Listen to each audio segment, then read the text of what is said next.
এই ২-৩ দিন বৃষ্টি থাকার কারণে আর কারো তেমন কিছু লস না হলেও আমার কিন্তু বিরাট লস হয়ে গেছে। কারণ হচ্ছে আমার বাসার সামনে রাস্তাটা বৃষ্টির পানি জমে অনেক কাদা হয়ে আছে, তাই আমার কাস্টমার আপুরা আসতে পারেনি এই ২-৩ দিন।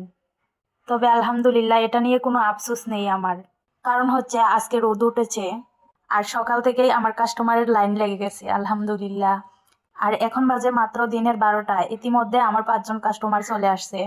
আমার একজন কাস্টমারই ৩টা ৩০ পিসের অর্ডার দিয়ে গেছে, তার কাছ থেকে আমি ৬০০ টাকার মতো পেয়ে গেছি।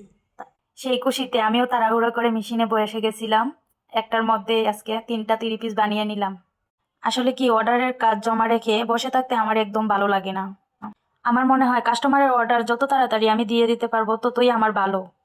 কারণ হচ্ছে এই অর্ডারের পরে যদি আরেকটা অর্ডার চলে আসে তখন আর আমার পেরা মনে হবে না।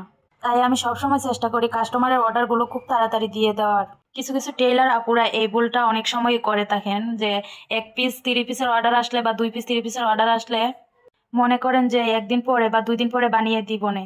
তখন যদি আরেকটা বড় অর্ডার চলে আসে তখন কিন্তু বানিয়ে কাভার করতে পারেন না। তখনই কিন্তু কাস্টমার আপসেট হয়ে যায় আর মনে করে অর্ডারটা অন্য জায়গায় দিলেই ভালো হতো। তো আমি ওই টেইলার আপুদের উদ্দেশ্যে বলবো যে আপুরা সবসময় চেষ্টা করবেন হাত ফাঁকা রাখার, কাজ জমা না রাখার। এই তো দেখেন আমার ৩টা ৩০ পিস সিলানো কমপ্লিট। কাস্টমারের ব্যাগে ভরে রেখে দিচ্ছি, কাস্টমারের যখন ইচ্ছা তখন এসে নিয়ে যাবে। আমার এই ছোট্ট ভিডিওটি আপনাদের ভালো লাগলে লাইক কমেন্ট শেয়ার করে পাশে থাকবেন। আল্লাহ হাফেজ।